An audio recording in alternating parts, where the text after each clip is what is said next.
everybody. Welcome back to another episode of Oh Shoot. Today, we have a guest on the podcast, and I'm super excited to chat with Cheryl. I have Chery Kitchener on today. And if you don't know her, she is amazing, and I'll have her introduce herself and kind of give you guys a little rundown on who she is. So Cheryl, say hi and just let everyone know like who you are and what you do and yeah, all that. Hi, everyone. My name is Cheryl. I'm a mom and a photographer and the founder of the Unscripted app. Yes, and I'm sure a lot of you use Unscripted. I swear everyone that I know uses the app, like especially people that are like first starting out. It's like that is the resource. So I'm super excited that you're here. I have lots of good questions for you. We're going to talk a lot about the app itself and kind of like how it got started. And then like, we'll talk about posing and all of that.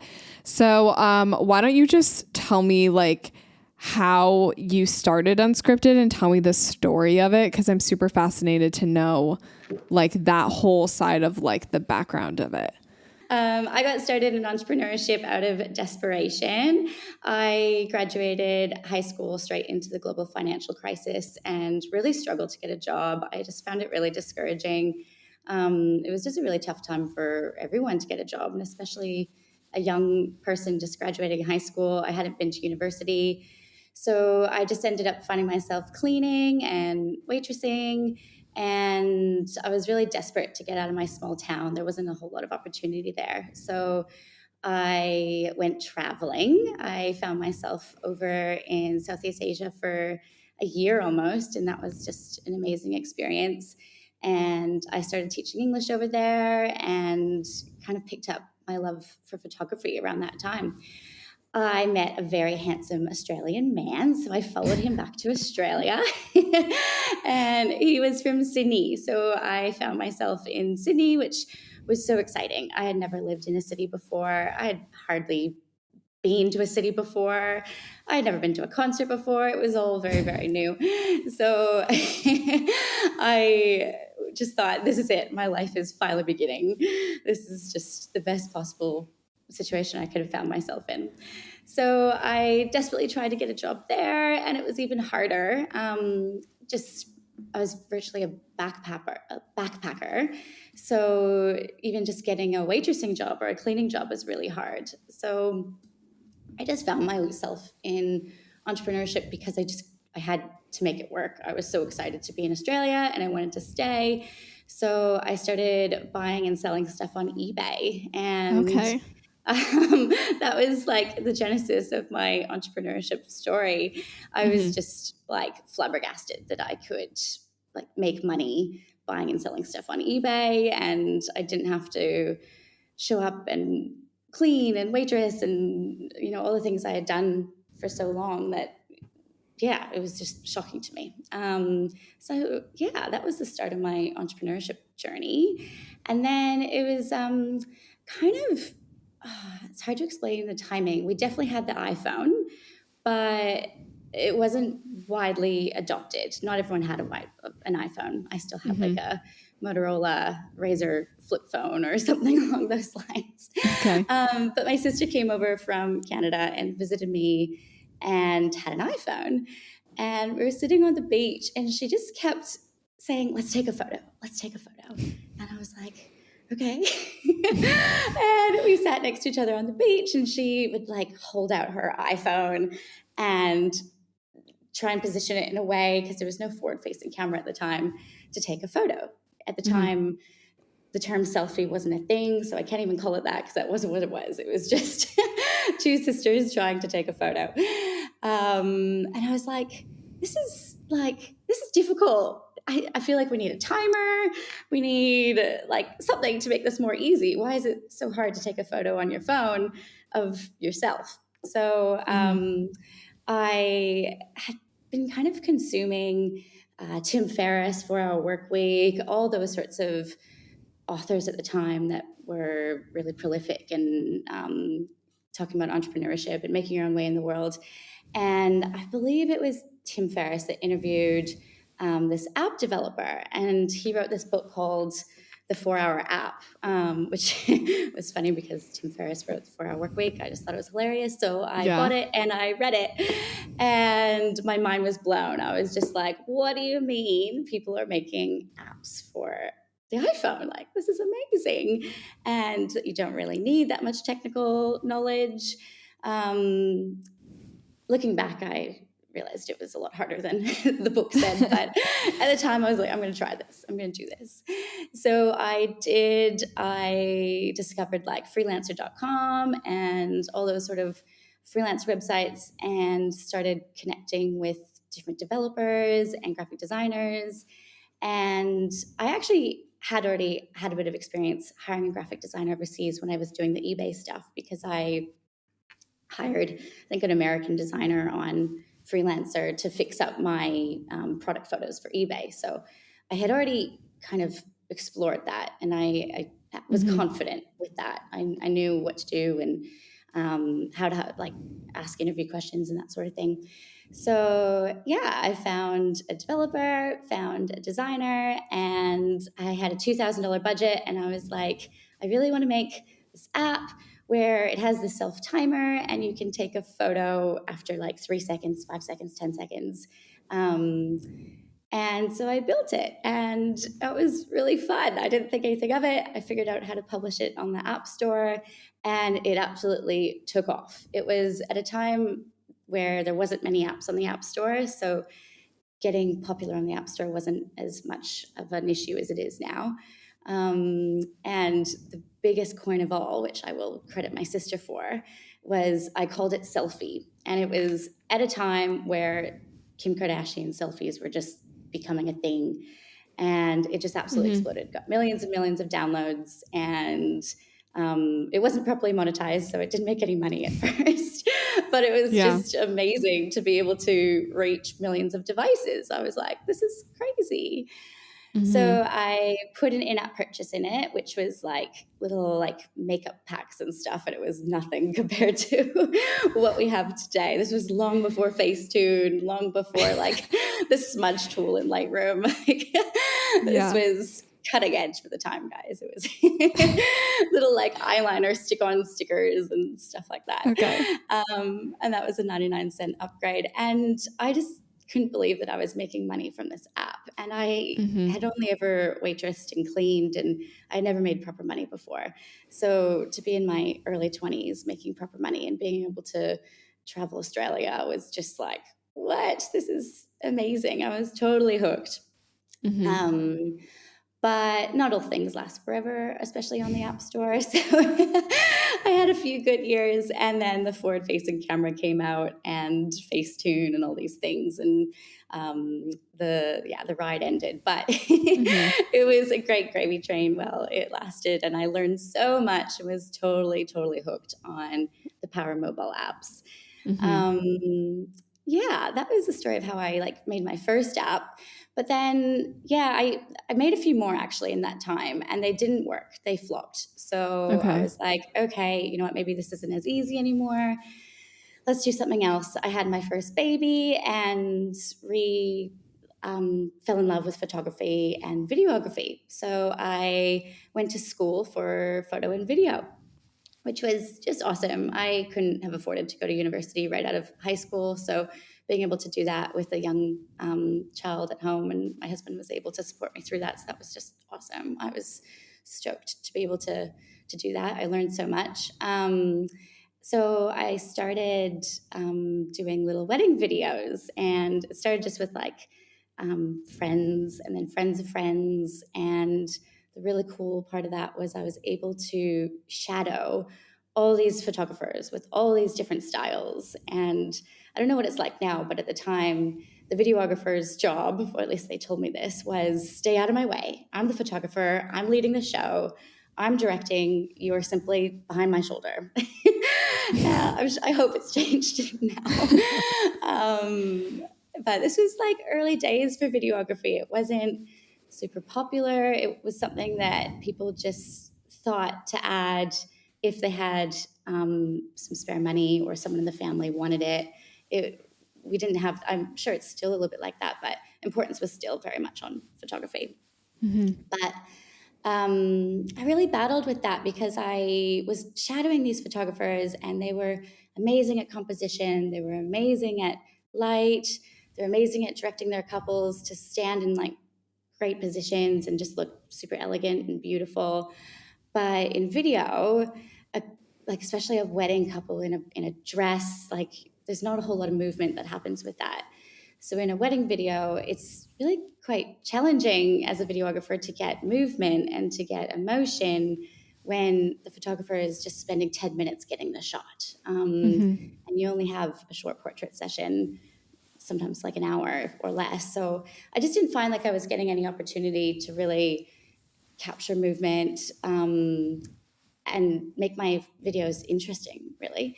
So there was one photographer that really took me under her wing, and she was like, why don't you like take 10 minutes and just direct the couple? I think it was actually the whole wedding party. And I was like, what? Okay, you'll help me, right?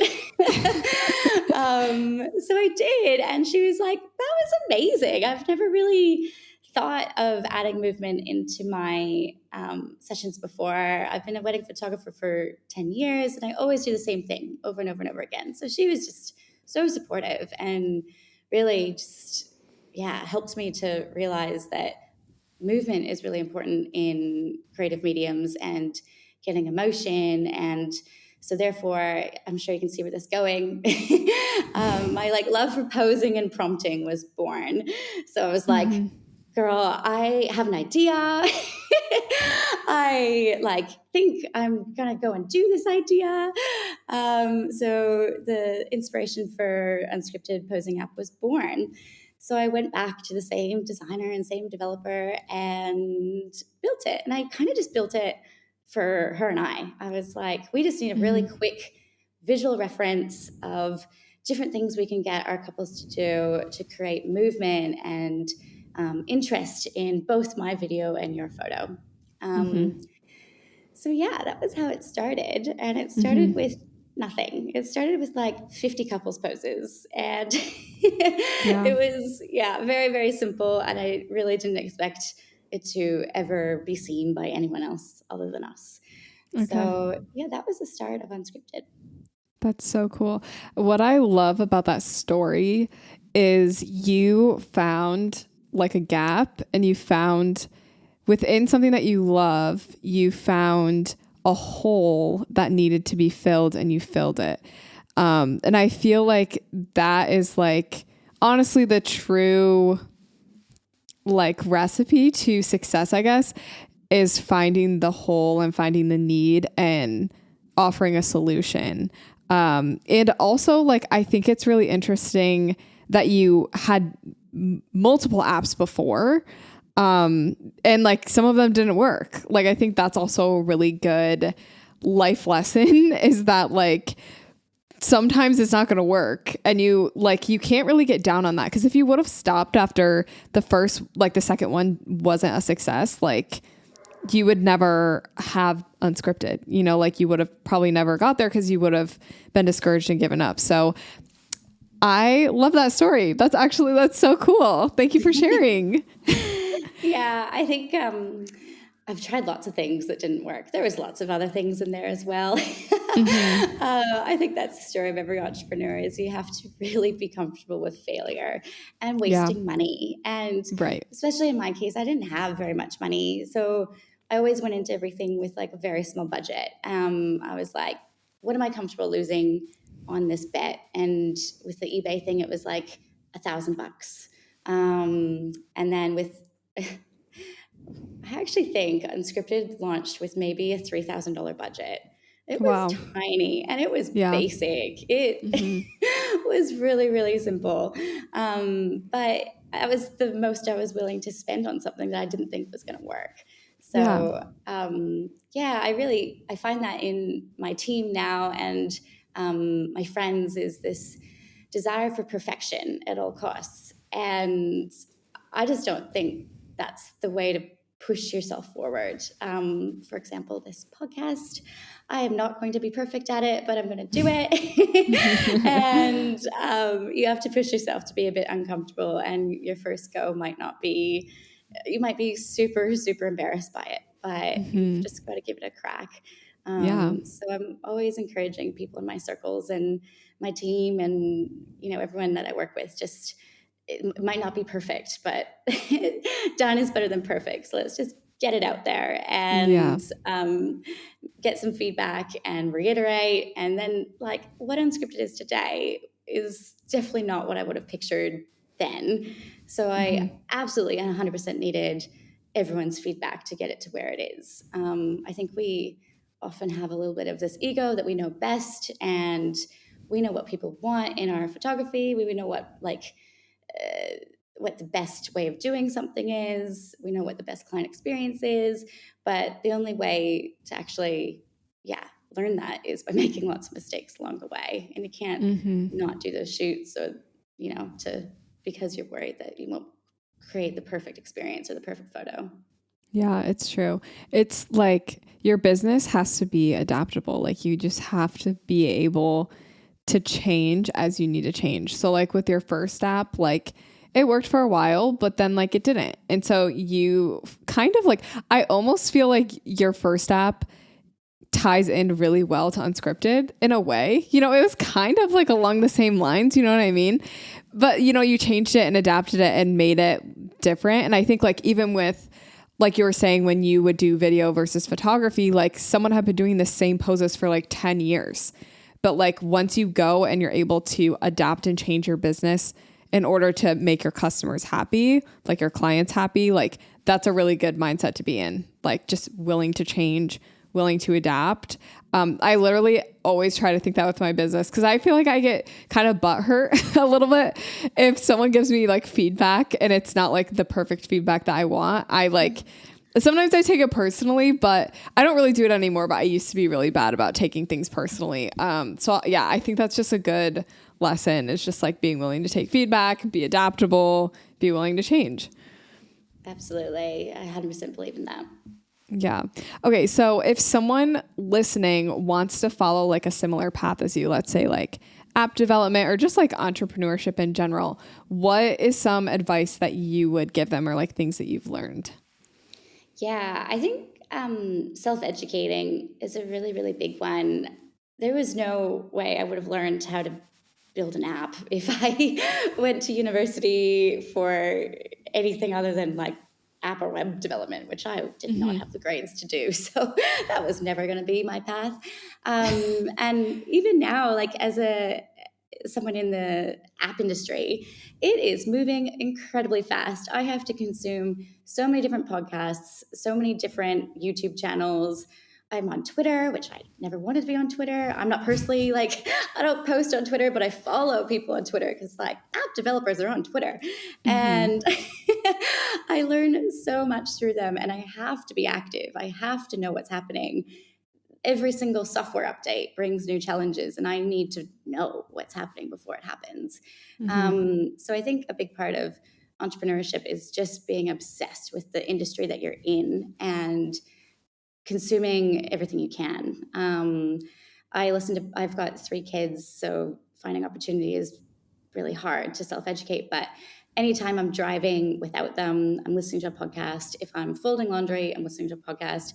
I have a 2-year-old that doesn't want to go to sleep, so I sit in her room and I listen to a podcast until she falls asleep. So I'm just finding every single opportunity to consume education in my space. So I think that's really important, especially when you're starting out in a new industry.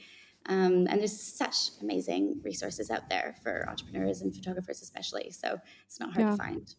Yeah. And if you want to like grow and learn in a topic, like you can learn about something too. Like you can consume content that's going to help you learn something that you want to. Like you don't, like you said, you don't have to be an expert on it, but like just put in the effort to kind of like brush up on topics and like learn about things that maybe are just a little bit outside of your comfort zone.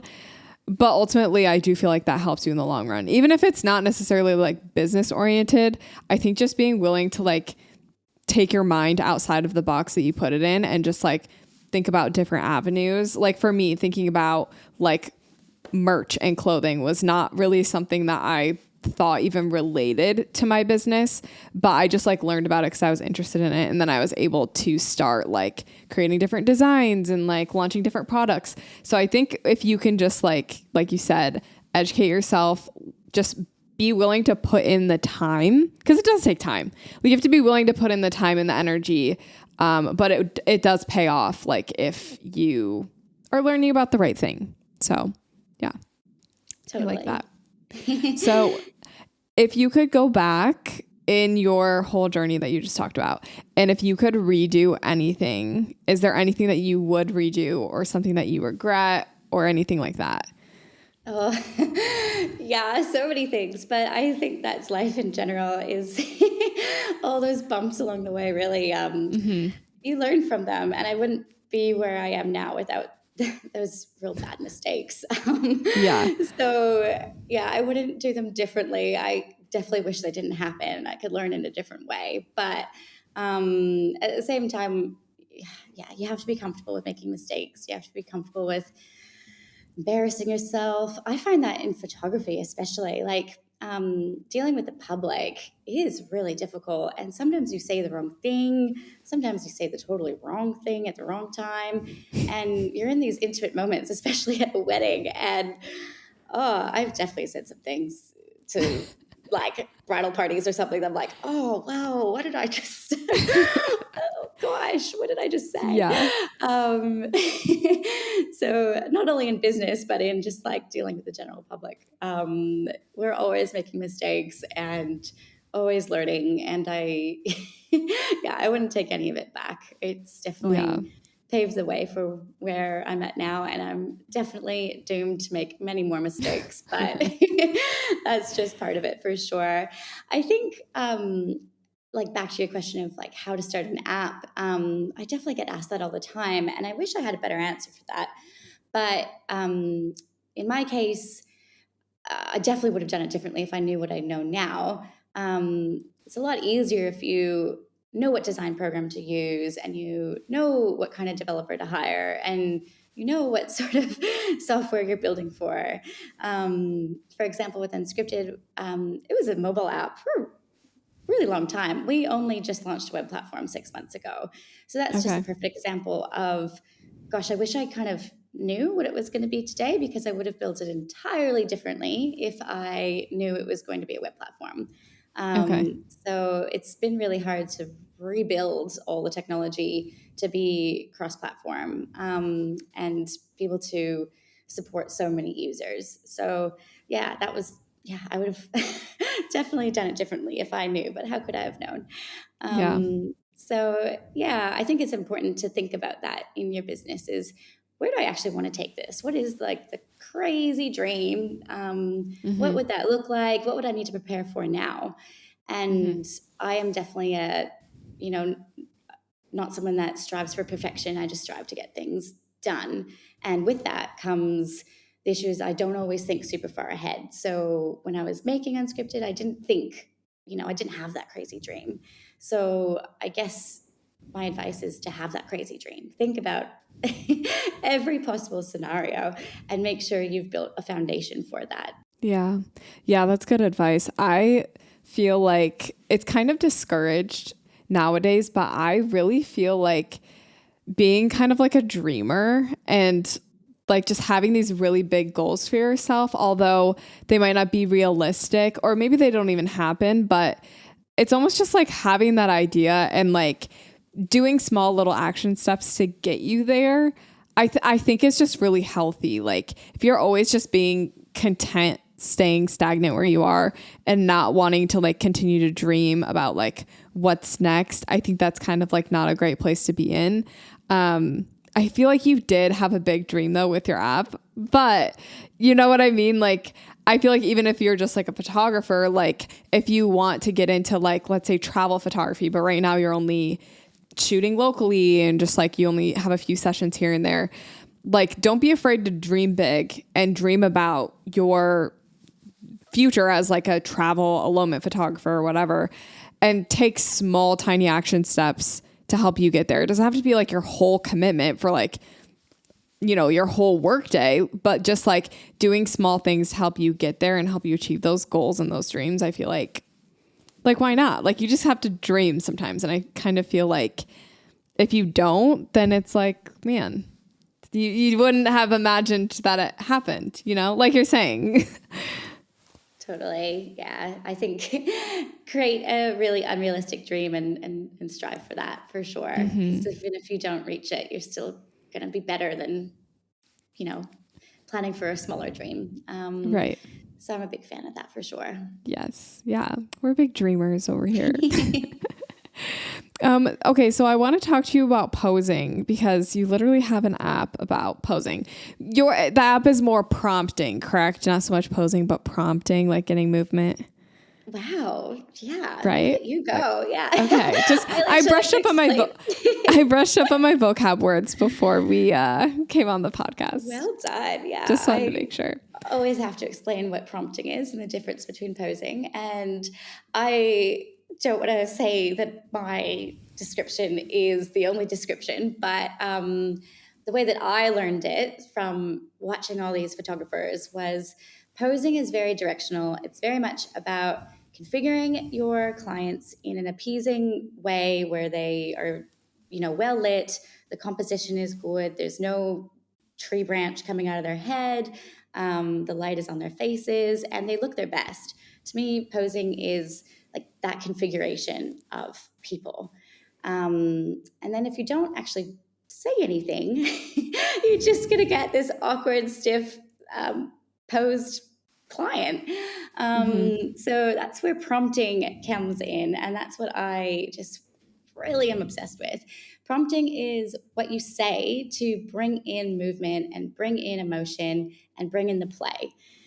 So a pose is, hey guys, can you guys go stand over there and walk back and forth really slowly and just do that over there. And you might do that for a little while.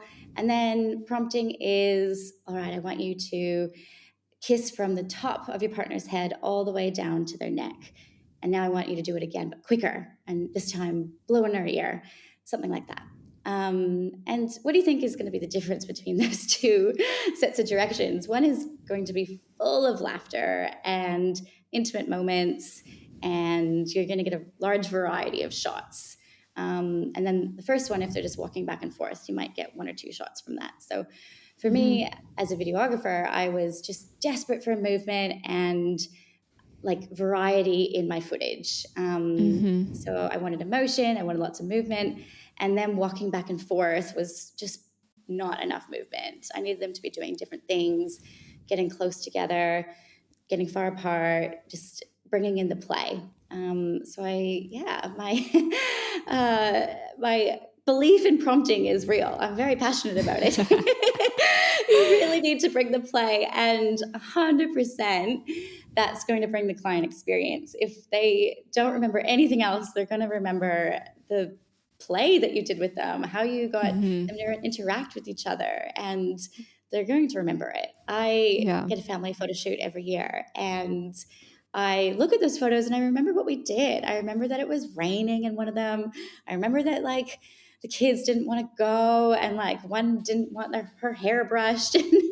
I remember everything about them, and I remember my experience with that photographer. So I think if you look at the piece of art that you've created, which is this photograph that's going to sit on a wall for maybe years and years and years, well past, you might not even be a photographer and they're still sitting on people's walls, and they're going to remember that experience. So I think client experience is so important, and one of the easiest ways you can bring good client experience is by utilizing posing and prompting in a really fun way. Yeah, because it's almost like you are like creating these memories in the moment. Kind of, it's like by not directly telling your client what to do, like if you're posing and you're just being kind of aloof and, not super directional, and it's kind of impersonal like that doesn't really create long lasting memories. But if you are giving prompts and you're kind of allowing a little bit of wiggle room for your clients to have fun with it and do whatever they want with it, I feel like that does kind of create like these little memories, because it is a little bit unique to them, because everyone can do a prompt differently, but it's hard to do a pose uniquely when you're, kind of given this like stiff thing versus something that has more movement, Yeah, and it creates authentic moments. I think it's really important as photographers that we don't expect all of our clients to be the same. I did move from videography to photography at one stage in that story that I was long enough, so I left that bit out. But I went to do I think it was a couple session. Yeah, it was a couple session on a beach, and the client stepped out of the car, and maybe they just had a fight. I don't know, but they were just not into it. They were not into me. It was incredibly awkward. They didn't want to talk to each other. They hardly wanted to look at each other. They didn't want to talk to me. The whole thing was really brutal, to be honest. And I was like, oh, I don't even know what to do. I was totally thrown. And I wish I could say I leaned on my prompting knowledge from videography, but I just totally blanked. Like, I did not know what to do with these people. I kept telling them to like walk really far away from me just to get some space from them, because they were just like a dark cloud, and I did not know how to connect with them. But what that taught me was, I think I was expecting all of my clientele to be the same. They were all going to be bubbly and outgoing and want to run into the sunset because I'm bubbly and outgoing. So therefore, that's what I'm going to attract. And that's not true. So that really taught me that I need to lean into vulnerability. I need to lean into people who are introverted. I need to be prepared for people to not be wanting to be there, especially with kids. So that, reinforced that prompting is your get out of jail free card in that case. You need to have an arsenal of prompts for people who are introverted and that aren't run into the sunset and, kiss her really fast and tickle him or blow in her ear or say, dirty things. Like, you need to have some introverted ones that are calm and respectful and easy, because not all your clientele is going to be the same. So that's why I think prompting is definitely a bit of a study. When I started, I would write them like my go-to prompts on my hands. I even had like flashcards.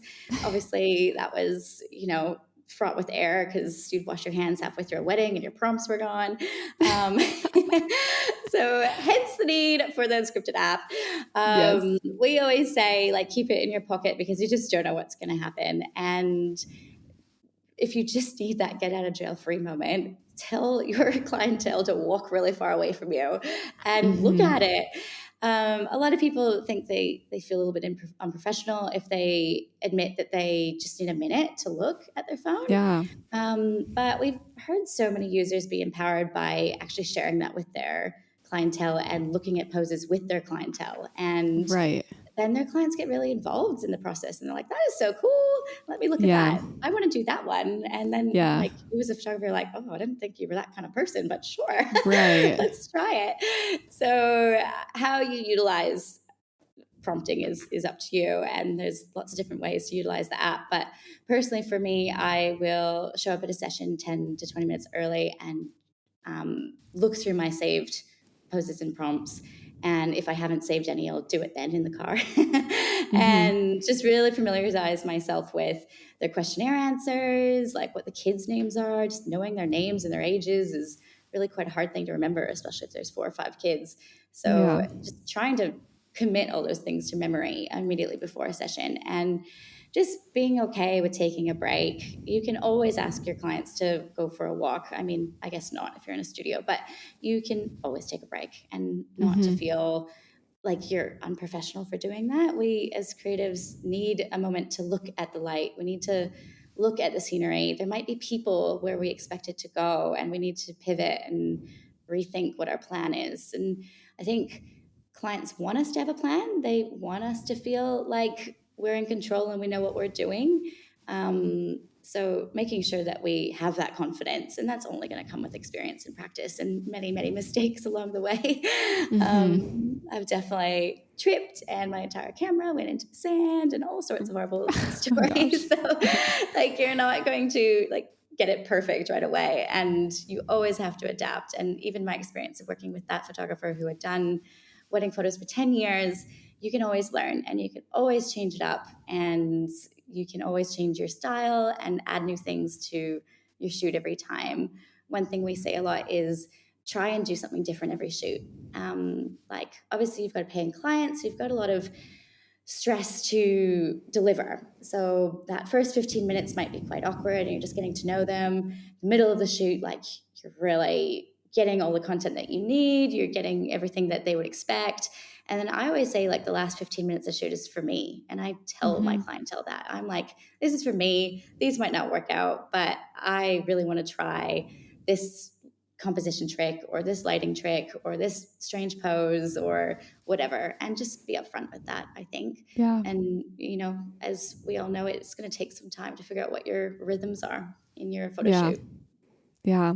I literally, the minute that you mentioned you had that couple that like got out of the car and they just like hated each other, I feel like every single person listening has probably had that experience, or if they haven't, you probably will. It just like, it's inevitable. At some point, you're just going to get like a weird dynamic. And I think it's important to be prepared for that. Like you were saying, like do your homework, kind of just like make sure that you're ready for all types of people when you're shooting, not just like the ones that are like you.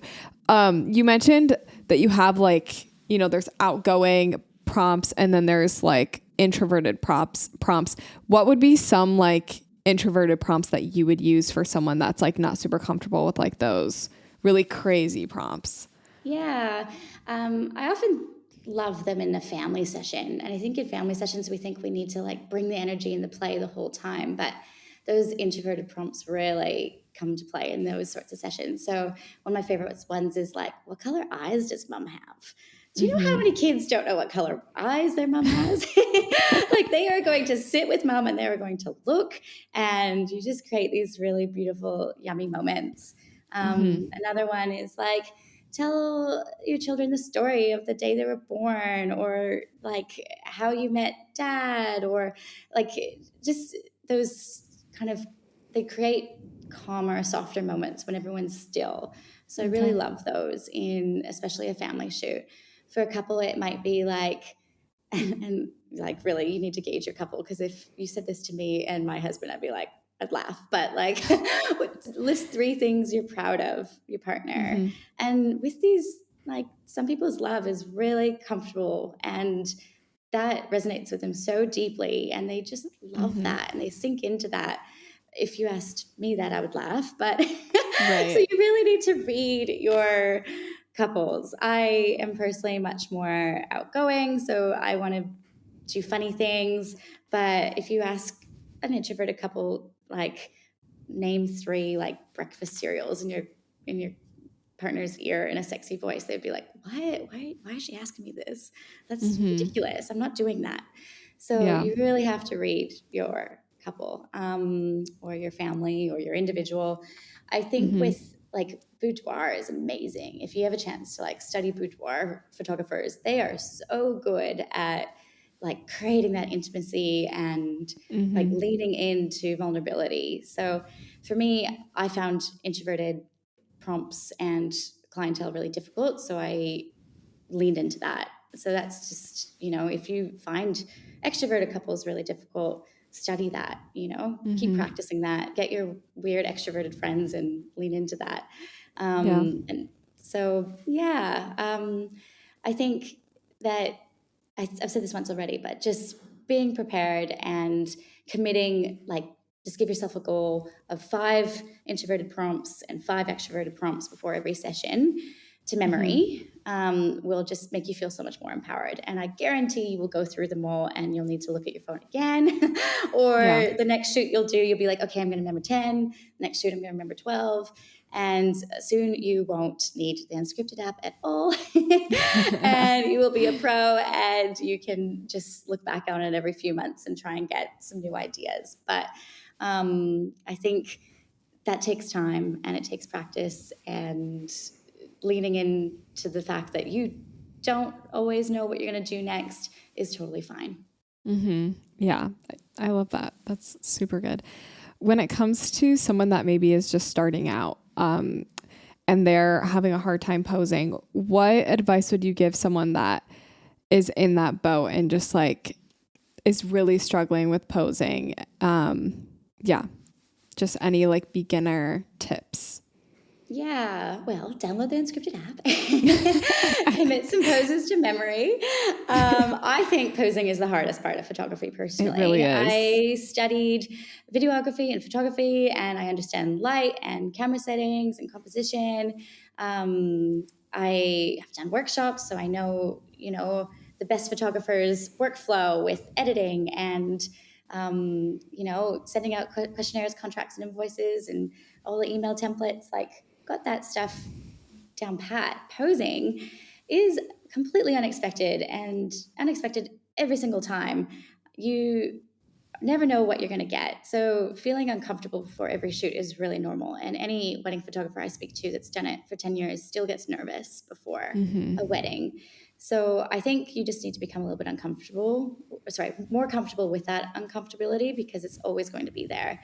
Yeah. But yeah, posing is hard. And especially if you are less chatty and more introverted, I think you need to look at it more as like storytelling.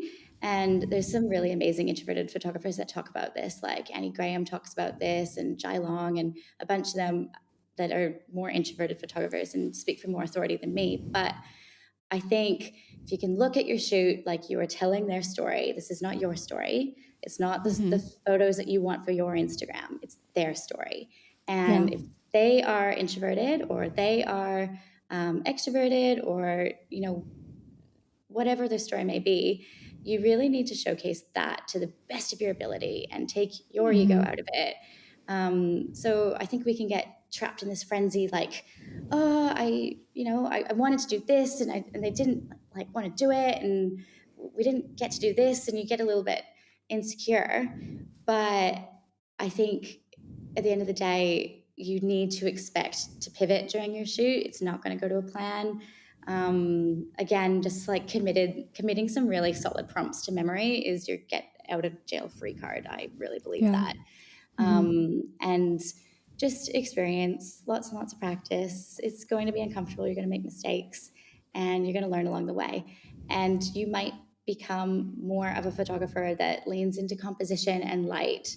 And the clients that book you are more interested in getting these really artistically composed photos than they are these really loud, like smiling photos. So don't feel like you're going to burn yourself out if you're trying to compare to everyone else. You need to lean into what you're good at. And if posing is just, you're finding it way too hard, then you need to look at it more as directing and getting more far away shots. And the clientele that books you is going to want that. And yeah, there's nothing wrong with that. That's like amazing. So just lean into that.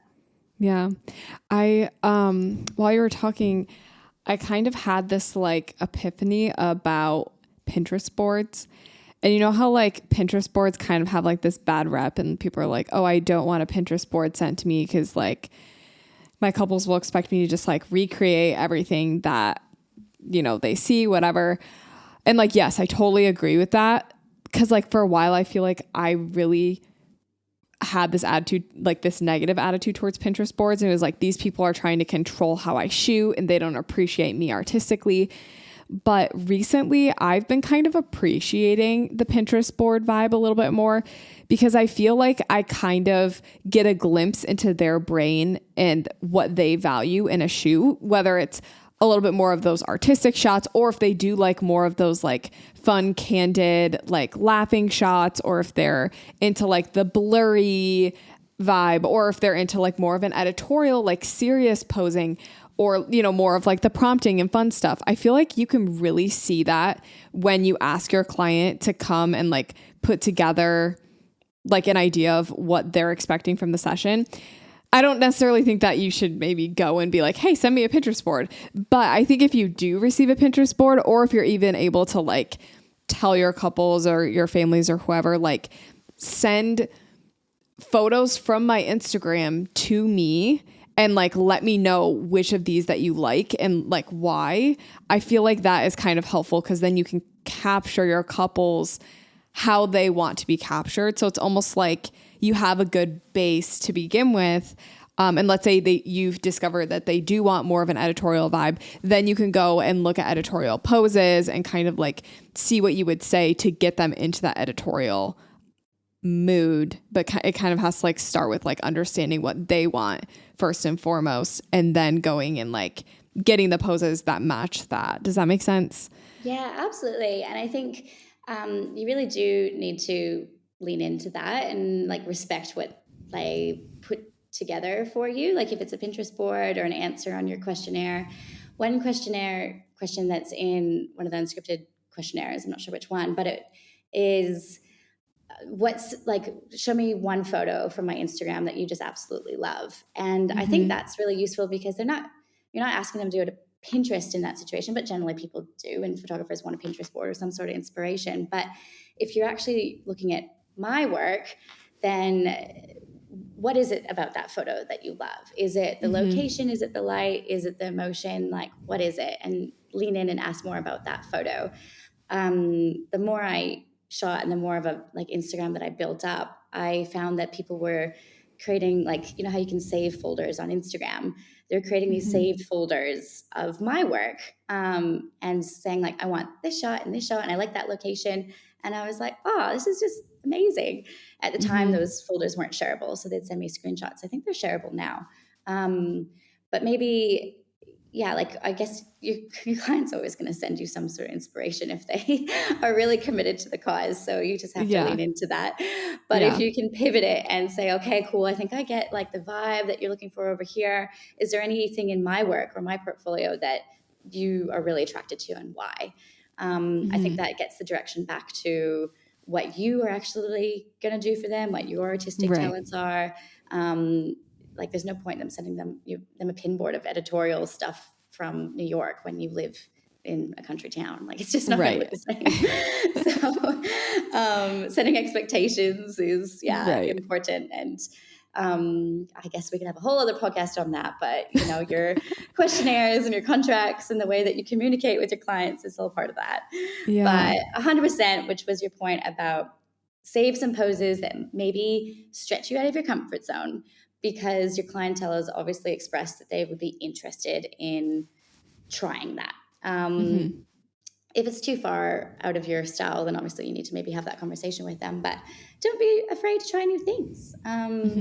All of us here in the office, we're all photographers and we're all doing creative shoots all the time. And every single time we are like looking over each other's shoulders and being like, whoa, that is so cool. I never like would have thought of a breastfeeding session in underwear in like a flower garden. I don't know, like something like that. It's just so cool. And it's like, she's a wedding photographer and she's photographing her best friend's newborn baby. And, you know, she's never done that before. So just push yourself creatively and just, I think, and again, we're going to have another podcast about that, but you don't need to copy everybody else, but you also don't need to strive for this like intense creativity either. You just, you just need to push your own boundaries every time and know what those boundaries are, what you're comfortable with, and don't compare yourself to someone who's doing these incredible shoots that take years and years of commitment and practice and money and models. Just what is your goal, and just always try and hit that goal and push a little bit past that every time. Wow. I love that. This has been a really good podcast episode. I feel like talking about the app, but also just talking about posing in general, like it's very refreshing to get like a different perspective on posing, because I feel like posing is kind of like the one thing that you really have to learn by experience. It's really hard to teach someone how to pose unless you are able to like show them like firsthand as you're doing it. Like it's hard to like verbally teach someone how to pose. So I hope that this podcast episode for everyone listening just kind of like gave you just a little bit of like a refreshing take on posing and just like encouraged you to try some new things and not be stuck in your ways and be willing to learn, because I think like that's the most important lesson. It's just like push yourself, pose differently, every session and just like push yourself creatively. I love that. So just to wrap it up, I would love for you to tell everyone where they can find you, follow you, find the app and all of that. Yeah. Well, search Unscripted in your app store. Follow us on Instagram, and we are always doing new things. We have heaps and heaps of tools for especially new photographers. So what we always set out to do was to be this mobile first solution for on the go new and aspiring photographers. So you can totally set up your business through Unscripted with questionnaires and contracts and now galleries. And for those who are a little bit more experienced, we've got a web platform as well. So it was really important that we keep growing with you. And we are always going to stay true to being mobile first. And everything we design and develop is going to be for that modern photographer that's always on the go. So stay tuned.